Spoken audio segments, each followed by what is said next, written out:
여러분 안녕하십니까? 뉴스투데이 제주입니다.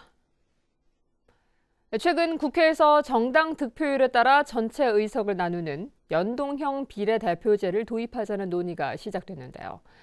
제주에서도 연동형 비례대표를 도의회에 도입하자는 움직임이 있어 왔는데 실제로 도입되면 어떤 변화가 올지 관심이 쏠리고 있습니다.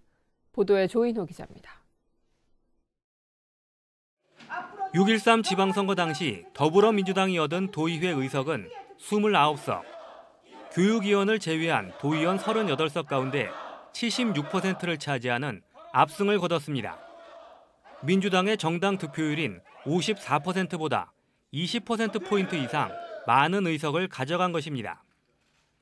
정당 득표율에 따라 의석을 나눠보면 더불어민주당은 29석에서 20석으로 줄어들고 자유한국당은 2석에서 7석, 바른미래당 2석에서 3석, 정의당은 1석에서 4석으로 늘어납니다.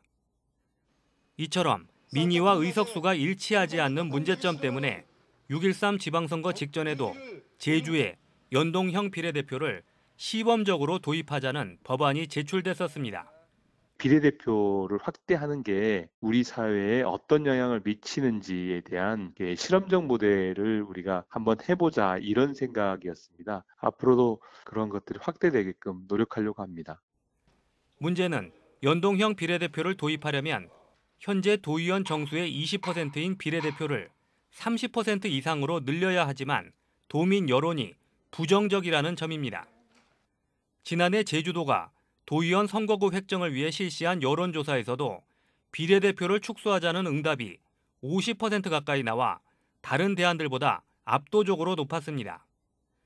정당들이 비례대표 후보를 소수의 선거인단에서 선출하거나 공천심사위원회에서 지명하다 보니 불공정 시비가 끊이지 않았기 때문입니다.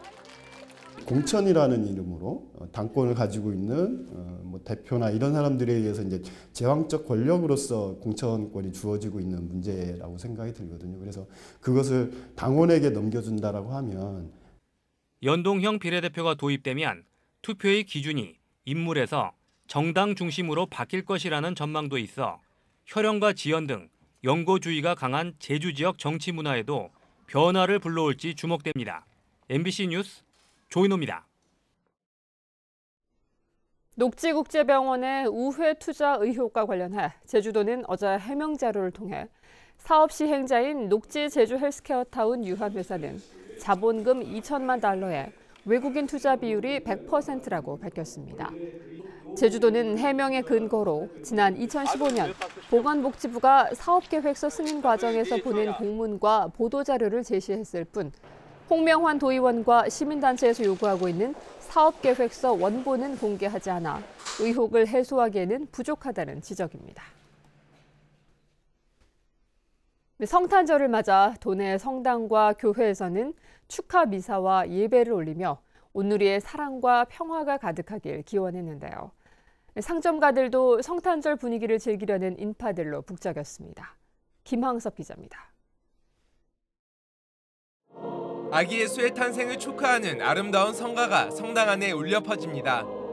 신자들은 두 손을 모아 항상 힘없는 사람들의 편에 섰던 예수 그리스도의 정신을 되새깁니다.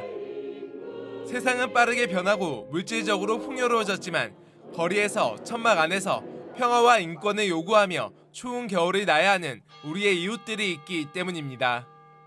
물질주의 숭배로 말미암아 발전과 성장에만 갇혀 있는 번영의 신화에서 벗어나 더불어 살아가는 세상이 되기를 아기 예수님께 소망해 봅니다. 어린이들이 깜찍한 율동과 노래로 예수 탄생의 기쁨을 표현합니다. 성탄 예배에 온 사람들은 온 세상의 아기 예수의 사랑과 평화가 가득하길 기원하며 성탄의 의미를 다시 한번 되새겼습니다.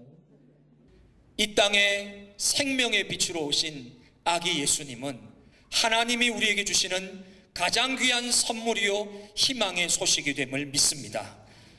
시내 중심가엔 성탄절 들뜬 분위기가 가득합니다. 시민들은 대형 트리 앞에서 사진을 찍으며 잊지 못할 추억을 남기고 쇼핑 인파가 몰리면서 상점가는 모처럼 활기를 띄웠습니다. 애기 선물 사러 나왔다가 날씨도 마침 좋고 그래서 같이 밥도 먹고 재밌게 놀다가 들어갈 생각이에요. 성탄의 기쁨과 함께 아기 예수가 전달한 나눔과 사랑이 가득한 풍요로운 하루였습니다. MBC 뉴스 김항섭입니다. 제주 지역 체불 임금이 늘어 근로자들의 시름이 깊어지고 있습니다. 광주지방고용노동청에 따르면 올 들어 지난달 말까지 접수된 임금 체불 신고는 4,039명에 143억 원으로 1인당 체불액이 3,560만 원에 이르고 있습니다. 지난 한 해 4,487명, 135억 5천만 원에 비하면 1인당 체불액이 20% 가까이 늘었습니다. 건설 경기가 악화되고 관광업계의 경영난이 가중되면서 체불 임금이 쌓이는 것으로 보입니다.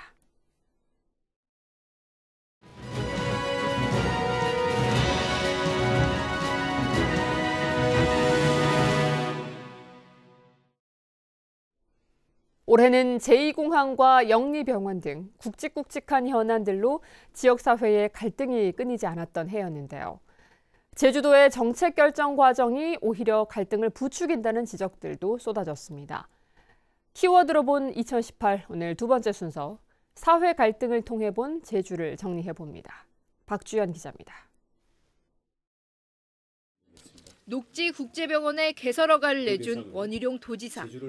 선거를 앞둔 지난 3월 공론조사로 허가 여부를 결정하겠다고 선언했지만 취임 5개월 만에 불허를 권고한 공론조사 결과를 뒤집었습니다.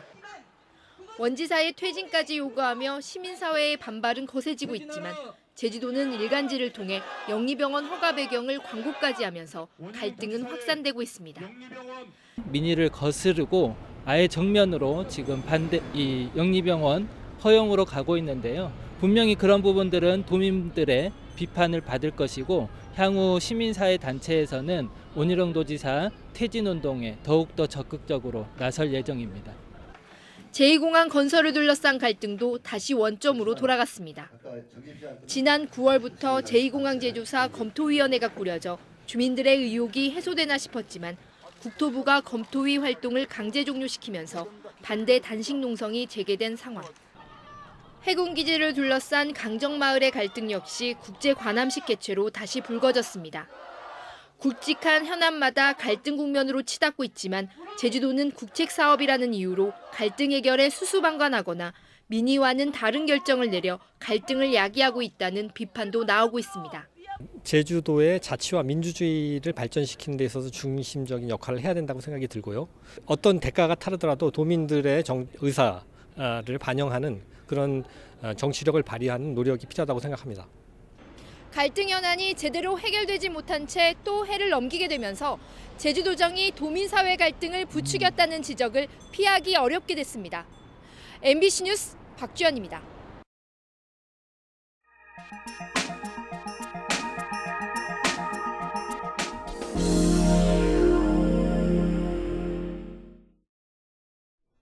최근 전국적으로 농업인의 기본소득 보장 차원의 농민수당 도입을 검토하는 지자체가 늘어나고 있습니다. 강원도에서도 농민수당과 유사한 사업이 2020년부터 시행될 전망이라고 합니다. 강화길 기자가 보도합니다. 전국에서 가장 먼저 농민수당을 도입한 곳은 전남 강진군입니다. 강진군은 지난 5월부터 농업인 경영안정자금이란 이름으로 농민수당 70만 원을 지급하고 있습니다. 인근의 해남군도 내년부터 농민수당 60만 원을 지급합니다. 농산물 시장을 개방화에 따른 농업인의 소득 안정을 도모하고 해남군 지역경제 활성화를 위해서 저희들이 추진하게 된 배경입니다. 이후 농민수당 도입은 전국으로 번져가고 있습니다. 경북 봉화군도 내년부터 시작해 2년 동안은 매년 50만 원씩, 2021년부터는 100만 원으로 늘려 지급하기로 했습니다. 충남에서도 부여군이 농가들에게 내년 14만 원, 2020년까지 50만 원, 2021년부터는 60만 원의 농민수당을 지급합니다. 강원도에서도 최근 농민수당 도입을 위한 토론회를 열고 여론 확산에 나섰습니다. 농민수당은 생태와 환경 보존 등 농업의 공익가치를 인정하고 농가의 기본소득을 보장하자는 뜻으로 도입됐습니다. 지금까지 농업 농촌을 지켜오고 있는 우리 농민들에 대한 지금까지의 담원적 기능, 공익적 가치에 대한 보상으로 지금 농민수당을 주장하고 있습니다. 하지만 강원도는 농민수당 대신 소농직불금 도입을 검토하고 있습니다. 최문순 지사의 지난 지방선거 공약입니다. 1헥타르 이하의 적은 농경지를 경작하고 있는 65세 이상 농업인에게 다달이 20만 원을 지급하는 겁니다. 강원도 내 농가 비중을 따지면 한 67.1% 정도가 소농인데요. 그저 직불금에서도 차별을 받고 이게 뭐 사는 데서도 여러 가지 문제가 있어서 거기를 지원하는 방안을. 이에 따라 농업인의 기본소득을 보장하는 관련 사업이 빠르면 오는 2020년부터 강원도에서도 시행될 것으로 보입니다. MBC 뉴스 강화길입니다.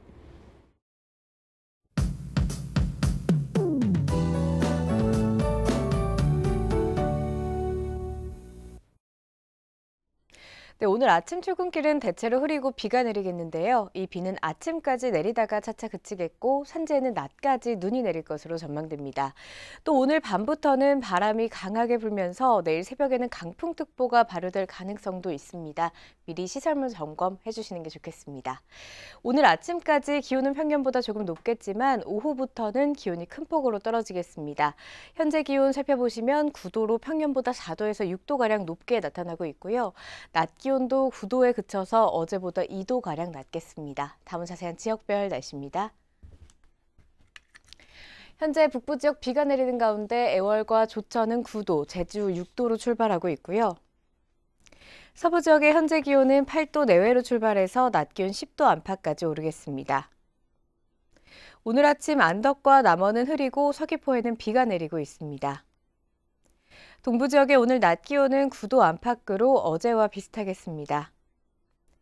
산지에는 오늘 낮까지 눈이 내리겠고요. 현재 기온 성판악 1도, 윗세오름 영하 2도로 나타나고 있습니다. 도서 지역의 오늘 아침 기온은 8도 내외로 출발해서 낮 기온 10도 안팎까지 오르겠습니다. 해상에도 오늘 오후부터 바람이 차차 강해지고 물결도 높게 일겠습니다. 항해나 조업하는 선박은 각별히 주의하셔야겠고요. 또 내일까지는 천문조에 의해 바닷물의 높이가 높은 기간입니다. 해안가 저지대에서는 만조 때 침수 피해가 없도록 유의하시기 바랍니다. 오늘 아침 제주공항은 흐린 하늘 보이고 있습니다.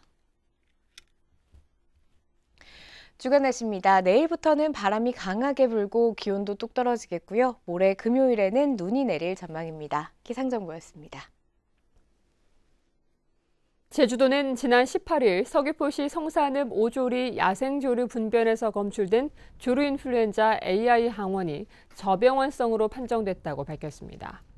이에 따라 시료 채취 지점으로부터 반경 10km 이내 28개 농가의 가금류 45만 9천 마리에 대한 이동 제한 조치가 해제됐습니다. 제주에서는 지난 11월 이후 이번까지 3차례 AI 항원이 검출됐지만 모두 저병원성으로 나왔습니다. 다음은 희망 2019 나눔 캠페인 성금을 보내주신 분들입니다.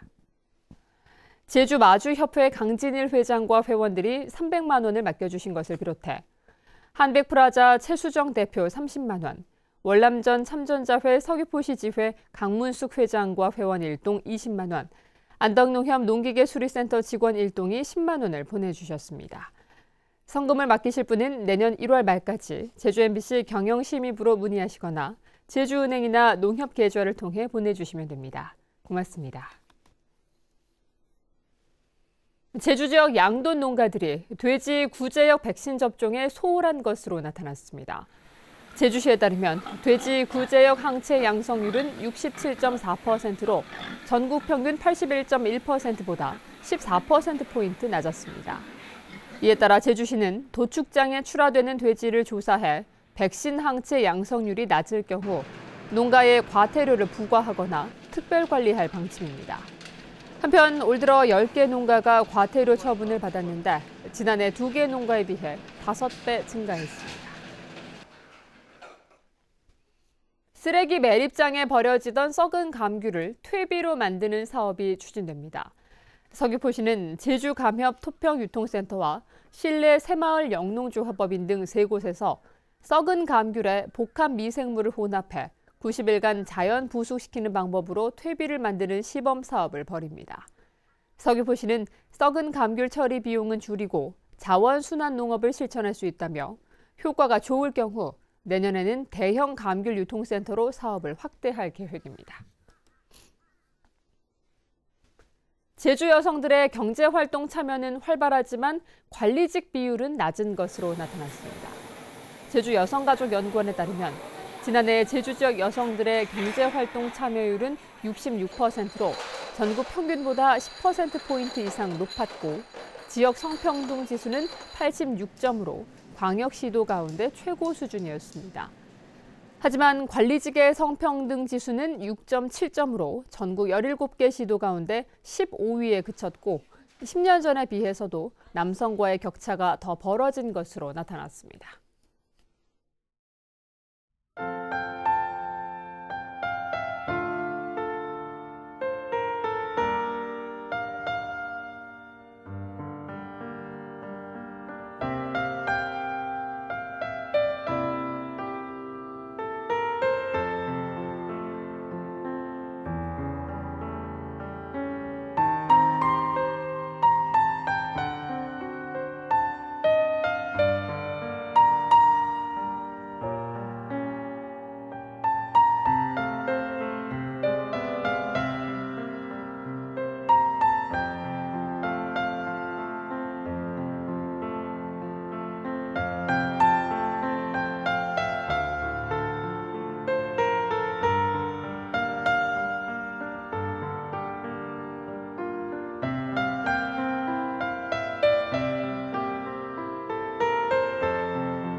뉴스투데이 제주였습니다. 여러분 고맙습니다.